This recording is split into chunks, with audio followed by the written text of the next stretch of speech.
Stop leading automotive like it's 1995, or even worse, 1985. That's the title of an article that I co-authored with Terry Onika from QAD, and it is so true.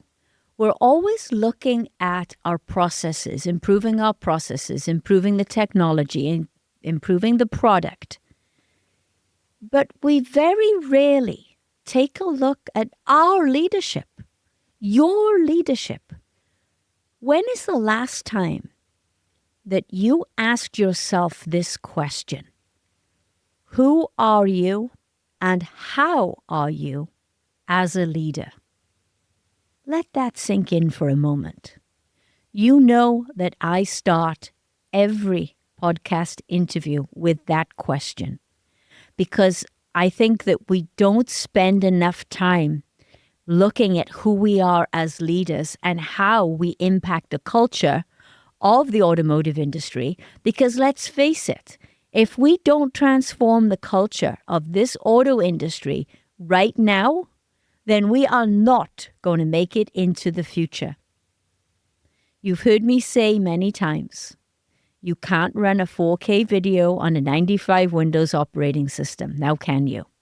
So what makes you think that you can transform all the technology that's needed to transform the product in our beloved auto industry if we don't look at the way that we do things, the way that we do business, the culture? The culture is the glue that holds it all together. You can have the best technology on the planet. You can have the best possible vehicle design. But if you don't have the right people who are fully empowered to make decisions quickly, people who are agile in the way that they work with each other, who are collaborative and supportive of each other. Now, I'm not talking about a culture that's all nicey nice and all sweetness and light. This is the automotive business. I am painfully aware of that. I am not talking about a soft culture. What I'm talking about is changing from command and control, from that hierarchical structure that we've known for so long in this industry, that slows us down when we're making decisions following a hierarchy, when we're making decisions in silos, and we're not crossing functions or crossing those silos. It slows everything down, and we are never going to transform this industry, yet we are still using those same processes and those same systems that we have used for decades. If you listen to my episode with Terry Wojciechowski from CareSoft, he's the president of CareSoft. Terry was a chief engineer at General Motors. He understands how the design process works in a legacy auto company. He also understands how the Chinese OEMs work. Now, granted, I know what you're thinking.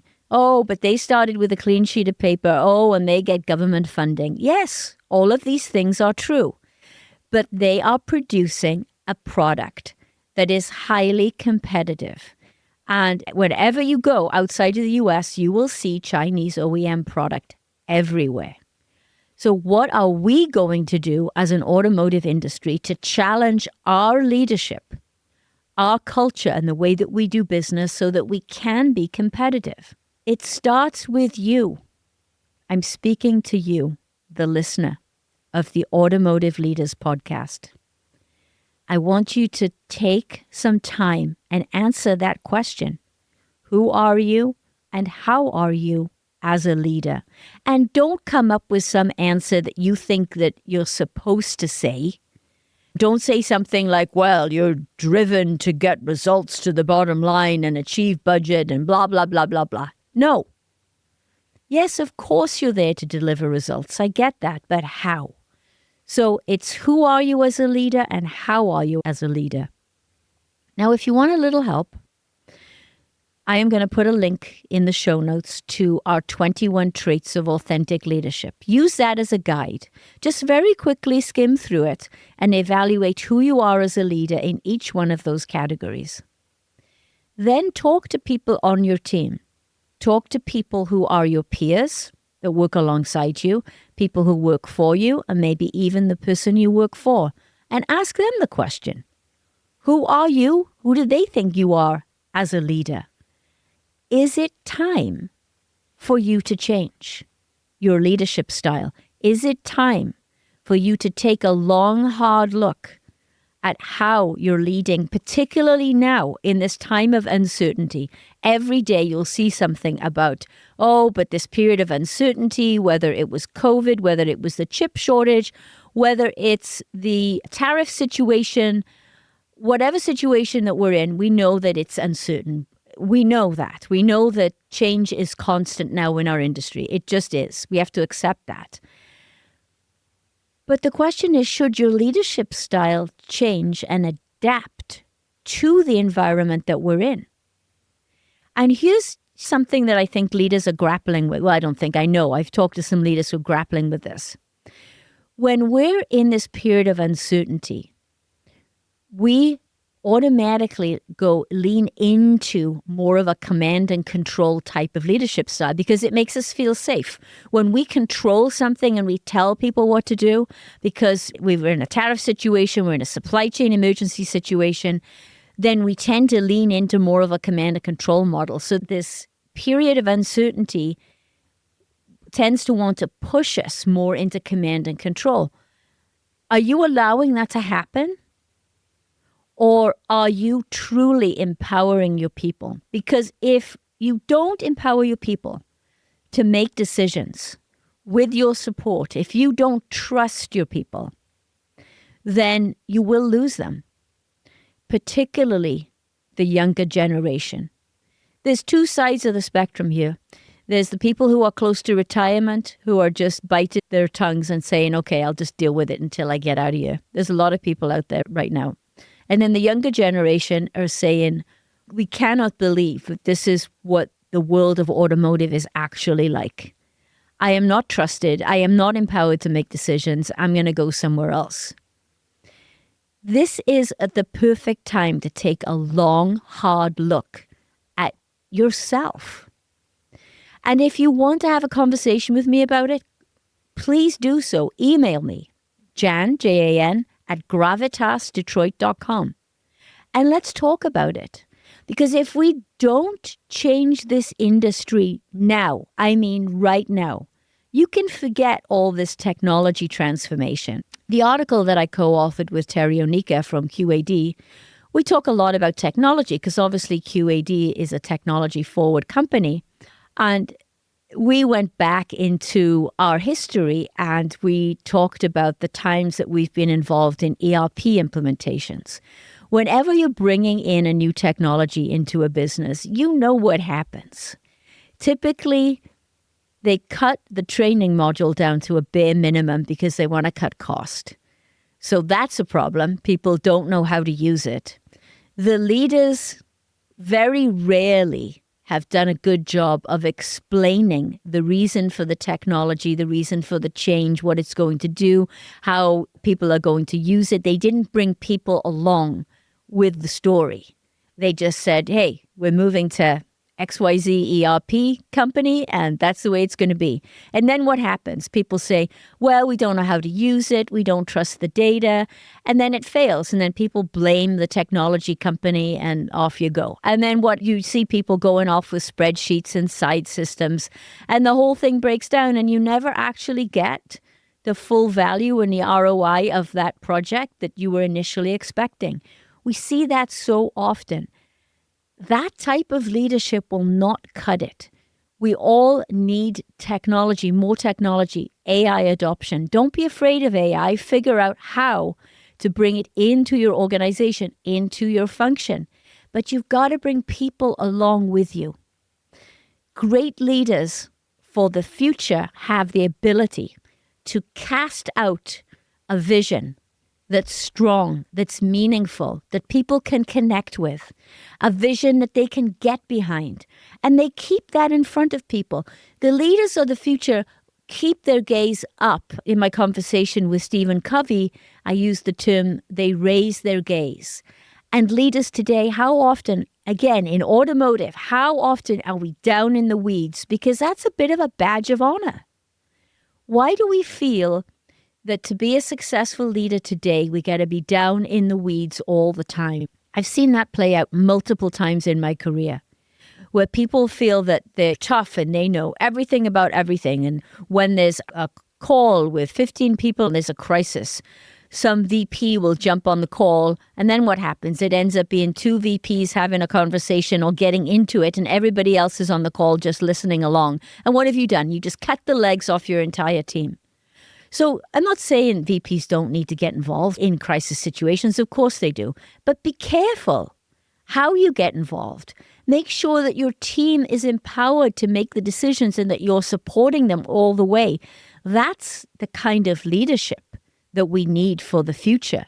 No longer are you in there micromanaging the hell out of everything and down in the weeds with those details. It's difficult to know when to drill down in the details and when to pull back. I know it is. But I would ask you to question what is your natural tendency, and can you alter that? Can you ratchet that back a little bit to empower the team? It's a question worth asking and definitely worth finding out the answer to. When you've done that as a leader and you got some answers to that question, you know who you are and how you show up as a leader, I would challenge you to put out your leadership statement. And you're probably thinking, well, what? What is that? Don't jump on ChatGPT and ask it to give you a leadership statement. Do it from the heart. Think about your values. Think about people who you've admired in the past, their behaviors. Then start to think about the future. Where do you want to be 10, 20 years from now? Ask yourself some of these big, lofty questions. Find out your values. What are your top 5 values? Weave all this together. Tell some stories around each aspect of this. Maybe there's a story that you remember being on a retreat with a team and there was some sort of team workshop and it was such a great experience and it comes to mind and you want to talk about it. Think about that. Then record yourself.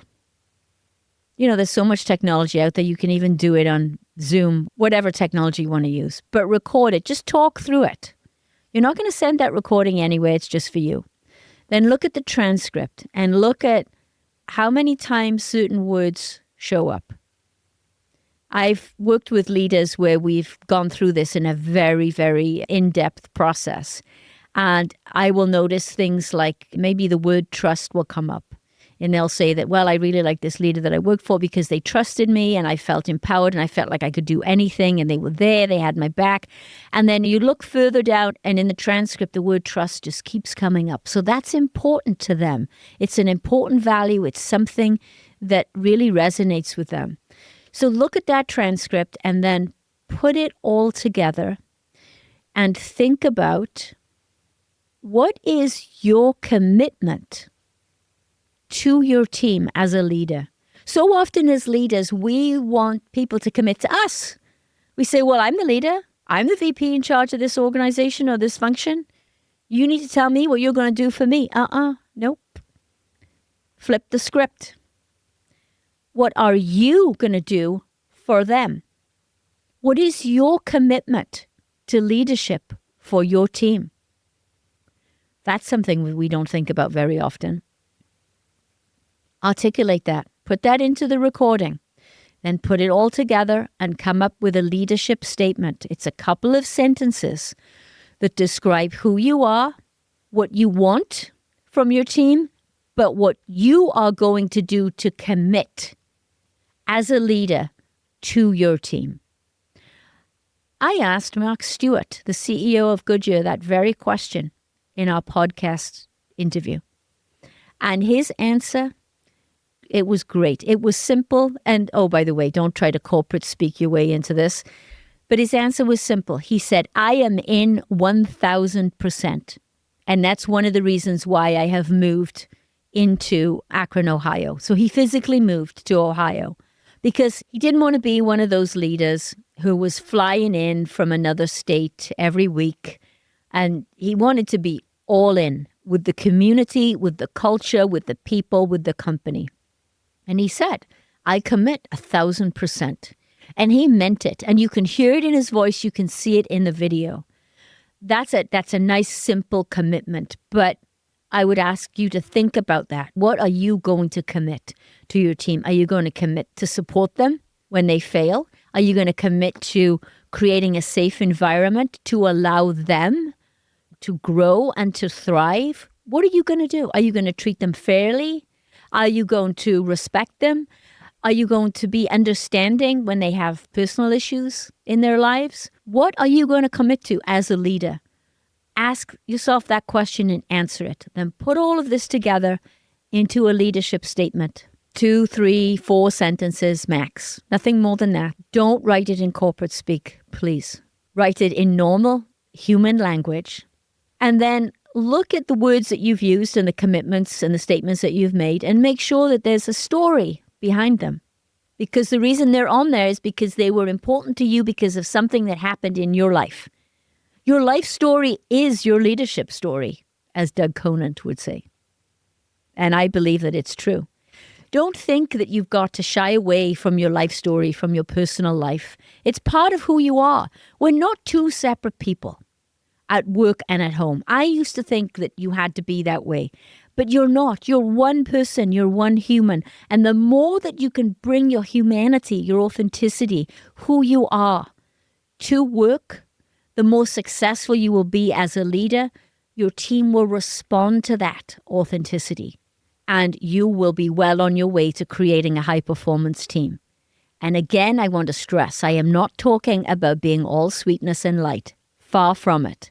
But I am talking about being real, being authentic, putting realistic goals out there, telling stories to help explain your vision and what you want and what you need, and building positive accountability so that people can perform in a safe environment where trust reigns supreme. That's what the leaders of the future are all about. I want to go back for a moment to technology, bringing technology into the workplace, whether it's an ERP system, whether it's AI, whatever technology it is. If you look at really look at the reasons why these implementations fail or they don't give you the results that you've expected, it's because of leadership or lack of leadership and culture. It's not because of the technology.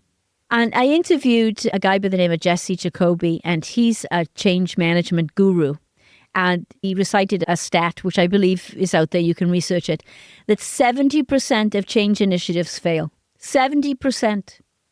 And that's because primarily the leaders don't do a good enough job of telling the story and the reason why we need the change or we need the new technology. They don't bring the people along, and they skim out on the training behind it. So this culture, sometimes people roll their eyes when I tell them, hey, I'm the architect of culture change in the automotive industry, and they just roll their eyes like, what the heck is that, right? It is the glue that holds everything together. It is the core of leadership. Leaders define the culture. Who you are, how you behave, how you operate defines the culture of your company or your function or your department. Now is the time to really start thinking about who you are as a leader and what your culture should be. Don't lead like it's 1995 or even 1985. We need to continuously evolve as leaders and improve our leadership skills. And I'm not saying go to some leadership training class, although there's some great ones out there. But look at the kind of leader you believe this industry needs for the future, and then look at what changes you have to make in your behavior and get input from other people and do it now. Don't wait. Don't wait. Do it now. We have an industry to transform. We have no time left. The tariff situation has bought us a little bit of time, maybe. But you know the Chinese OEMs are out there eating our lunch. When those vehicles come into the U.S., then we're done. We're done. I don't know any other way to put it to you, to describe it. So please take a long, hard look at leadership and culture. I'll put a link to the 21 Traits of Authentic Leadership in the show notes. I'll link the article that I wrote with Terry. And if you want to have further conversation about this, I am here. I am here to support you. I am on a mission to transform this industry, and we can do it. We can do it together. And with that, I will say, believe in yourself, be your 100% beautiful, authentic self, and lead with gravitas, the hallmark of authentic leadership.